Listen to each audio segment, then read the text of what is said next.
이 보험이 도민들에게 도움 된다 안 된다? 됩니다. 많이 도움 될 거 생각합니다. 됩니다. 네.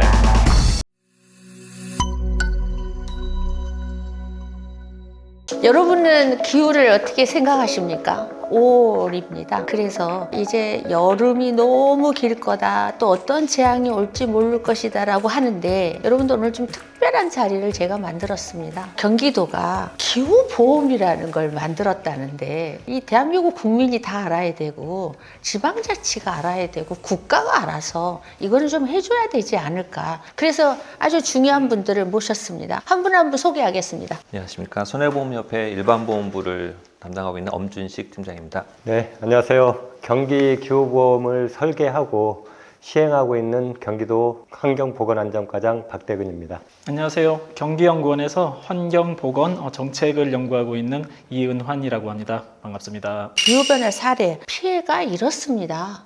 네, 한 말씀 부탁하겠습니다. 네, 그 기후변화는 단순히 날씨가 변하는 게 아니라 그 전 지구적으로 생태계가 망가지는 것이거든요. 그래서 기후변화의 사례는 사실 너무나 다양한데, 대표적인 게 이제 우리가 목도하고 있는 홍수, 가뭄, 폭염 같은 기후 재난이 있을 것이고요. 미생물이라든지 바이러스, 이제 생태계가 변하면서 감염병 위험이 높아지는 것, 그런 것들이 있는데, 대표적으로 사실 폭염을 예로 들면 기후변화로 인해서 이제 폭염 일수가 증가하고 있고요. 그리고 그 강도가 심화되고 있거든요. 그걸로 인해서 이제 전 세계적으로 많은 인명 피해가 발생하고 있습니다. 뭐 예를 들면 이제 열로 인해서 열 탈진이라든지 열사병 등등 많은 질환들이 있는데, 최근 연구에 따르면 전 세계적으로 매년 50만 명이 이제 사망하고 있고요. 폭염으로 인해서. 그리고 2003년 같은 경우는 유럽에서만 7만 명으로 폭염으로 사망을 했습니다. 우리나라도 사실 크게 문제가 되고 있는데, 우리나라에서는 한 해 평균 약 1,800명의 이제 온열 질환자가 발생을 하고 있고요. 그 중에서 이제 17명 정도가 이제 매년 사망을 하고 있습니다. 뭐 작년 같은 경우는 온열 질환자 수가 3,700명으로 나타났고요. 그리고 그 중에 34명이 사망하는 그런 정도로 이제 큰 건강에 인명 피해에 영향을 미치고 있다고 볼 수 있을 겁니다. 보험업계에서도 날씨 위험으로 인한 피해를 보장하는 상품이 기존에도 있습니다. 예를 들어서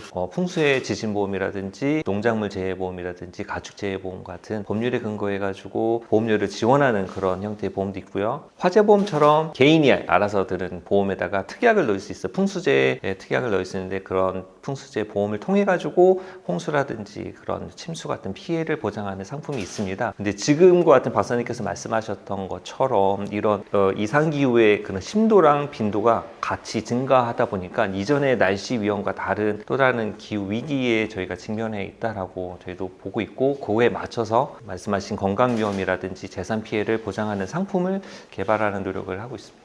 고민한 이야기부터 이 스토리를 잠깐 이야기해줘요. 왜 이걸 하게 됐는지. 기상기후는 그 예측할 수가 없어요, 요즘에.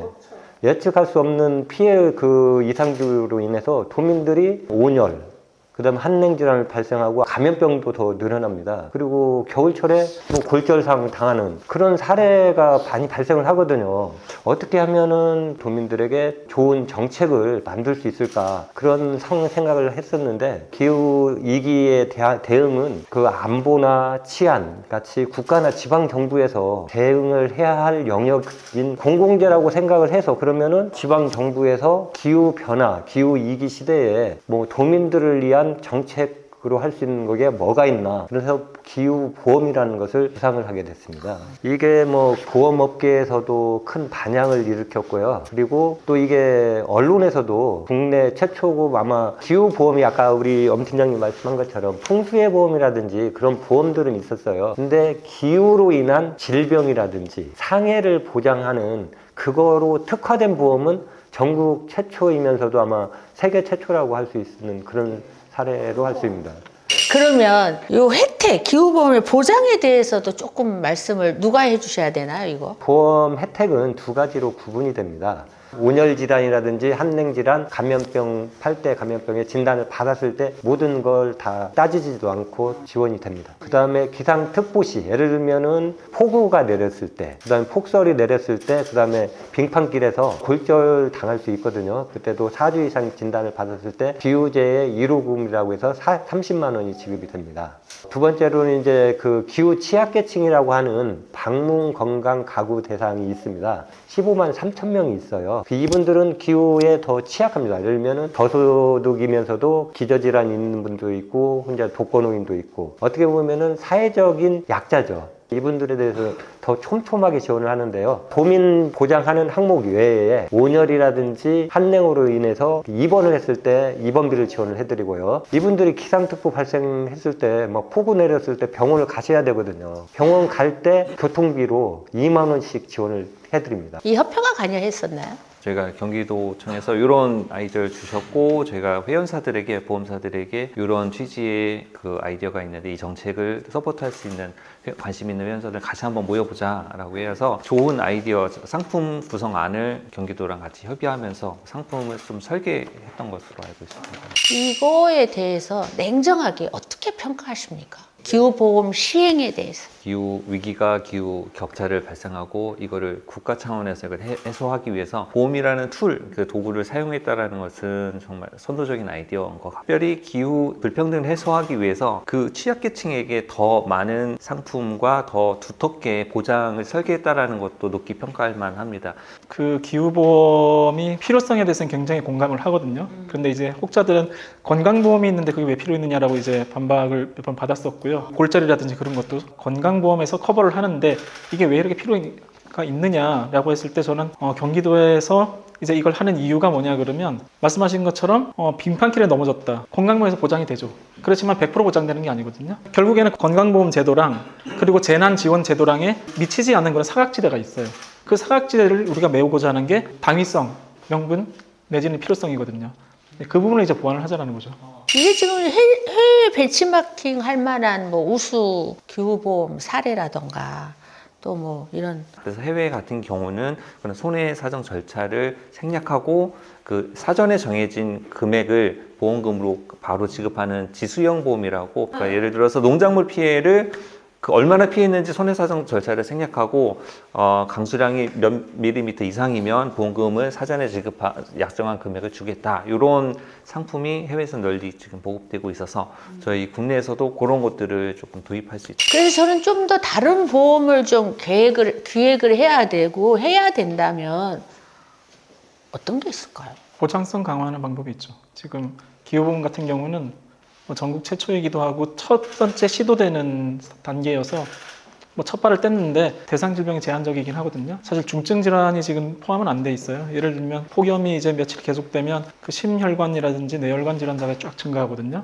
그것도 이제 기후 변화와 관련된 질환이고 향후에는 이제 그런 중증 질환도 포함을 해야 될 것이고, 만약에 이제 그러면 안 되겠지만 기후 변화로 죽은 사람이 생겼다 그러면 사망까지도 보장할 수 있게 설계가 되면 나중에 보장성이 확장되면 더 좋지 않겠나라는 생각은 합니다. 향후에 뭐 예측할 수 없는 기후 위기 변화 시대에는 지수형과 아까 저희가 했었던 것들을 어떤 절충점을 또 찾는 방법이 있지 않을까, 그런 것도 같이 고민을 하면은 더 설계가 더 정교해지고 보험이 더 완성도가 높아질 거라고 그렇게 지금 판단하고 있습니다. 다음은 이제 모두에게 질문하겠습니다. 기후보험을 더욱 발전시키기 위해서 어느 부처를 딱 지정해 놓고, 아니면 이제는 대선이 또 다음번에 있으니까 대선 주자에게, 자, 누구에게 말씀하시겠습니까? 중앙정부라고 그냥 포괄해서 하겠습니다. 네, 그 기후재해가 반복되고 있고요.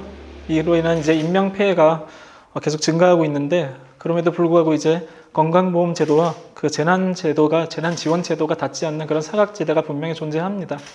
그래서 그런 사각지대를 좀 해소하고자 이런 기후보험이라는 걸 이제 그 제도화하는 게 좀 필요한데, 이런 그 경기도에서 이렇게 시도한 것을 중앙정부에서 이제 제도화시켜서 전 국민에게 확산을 한다면, 우리가 뭐 예를 들면 이제 그 기후변화로 인해서 아프거나 다쳤을 때 현행 제도로 안전을 이제 보장받지 못하는 그런 부분들을 충분히 이제 이런 그 갭을 메울 수 있는 제도라고 그렇게 생각을 합니다. 그래서 이제 중앙정부가 이거를 제도화시키는 게 필요하지 않을까라고 그렇게 생각을 합니다. 후보님께 말씀드리겠습니다. 기후 위기는 민생 정책입니다.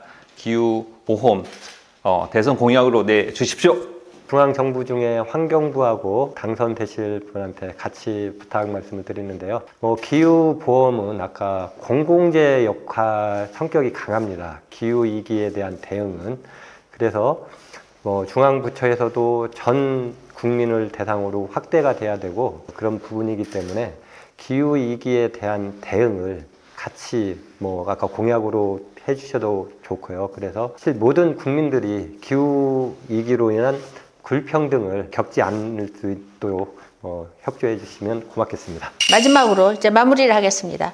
못다한 이야기 또 혹시는 이런 거는 꼭 좀 한 말씀을 더 하겠다. 그런 것들을 들으면서 마무리를 하겠습니다. 22일이 지구의 날이라고 했던 것 같아요. 그래서 저희 그 행사에도 갔었는데 그때 환경부 장관님께서 슬로건을 말씀하시더라고요. 그래서 기후야 변하지 마, 우리가 변할게 이렇게 외치시는 걸 보면서 그 정책도 중요하고 이 국민들, 시민들이 움직일 수 있는 같이 동참할 수 있는 그런 정책도 같이 필요하지 않을까라는 생각을 했습니다. 저는 경기 기후보험이 든든한 사회 안전망 역할을 했으면 하는 그 바람을 가진 겁니다.